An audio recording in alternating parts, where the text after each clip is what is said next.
Welcome to my personal blog website addressing community water fluoridation in Sonoma County. This homepage introduces myself as a full-time registered dental hygienist who has grown up in my hometown of Sonoma County. Water fluoridation has been debated and addressed multiple times over the years and has become quite the hot topic in this county.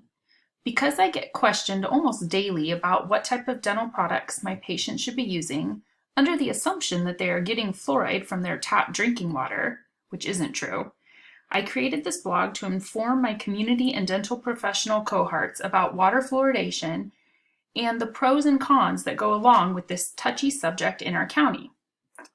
As we leave the homepage, we will go to our next informative page, just answering the simple question, what is fluoride? I have entered some simple facts here about fluoride. What is this stuff anyway? It is a natural element found in the earth, and when this chemical compound is found in mouths, it fights tooth decay. I have a video from the American Dental Society explaining simply what fluoride is here to the right. Fluoride is natural. It's a fact that fluoride is naturally present in soil, rivers, lakes, and even the ocean. Water fluoridation is the addition of fluoride up to the recommended level for preventing tooth decay. It's similar to fortifying other foods and beverages, like fortifying salt with iodine, milk with vitamin D, orange juice with calcium, and bread with folic acid. The next question we can answer on the blog is, why fluoridate? To the left here, we have a simple list of positive reasons to fluoridate community water systems. 1, fluoride is natural, it's safe and effective.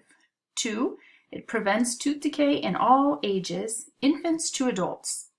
3, it saves money for the average population. 4, implementing fluoride promotes overall health to society. And lastly, community fluoridation allows for availability to entire communities. To the right, I have put another video from the ADA explaining why various hygienists and dentists believe strongly in fluoride.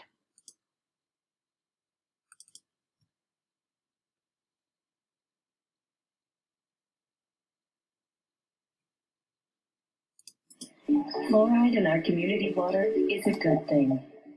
Here's why. Community water fluoridation is considered one of 10 great public health achievements of the 20th century. In fact, over 100 national health organizations recognize the public health benefits of fluoride in our community water. So important that tooth decay can be a very serious disease if it's not treated. Water fluoridation helps adults as well as children. We have evidence like that. People are keeping their teeth longer thanks to this. It's effective.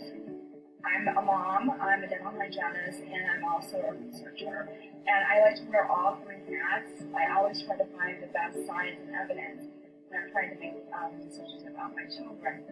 And fluoride, especially for community water fluoridation, is one of those no-brainers. It's safe. Fluoride in community water is absolutely safe. It's been used for over 70 years to help prevent tooth decay. Thousands of Americans are being misinformed about the safety and benefits of fluoridation. Now, if they go to a credible source, if they go to the CDC, the Centers for Disease Control, if they go to the American Dental Association, if they go to highlightmyteeth.org, and they go to credible sources, they get the facts, the true science, and information. I have absolutely no concern about the water fluoridation harming children. I'm actually more concerned about not having fluoride. On the opposing side of this delicate topic, we have reasons why people do not want to fluoridate community water systems in Sonoma County. The reasons differing from cost of infrastructure. We have a large organic farming population here in Sonoma County, and communities are not wanting this compound in their produce. People are concerned with fluorosis in the mouth. That's when too much fluoride is ingested. There are also concerns of people feeling as though their freedom to choose to ingest the compound or not is taken away. And lastly, anti-fluoride activists say there are many other ways to access fluoride if you choose to do so, whether that be through toothpaste, mouth rinse, drops, or any other dental products. So next, here on the blog, after presenting both sides of the topic, I want my readers to feel free to send me their thoughts, opinions, and research they have found on their own. I would love feedback from our local community here. And the last page is an area where I list the resources I used for researching my topic, and these resources can be used for either supporters or critics of water fluoridation, and they can do some of their own research. I hope you all enjoyed my blog. Thank you.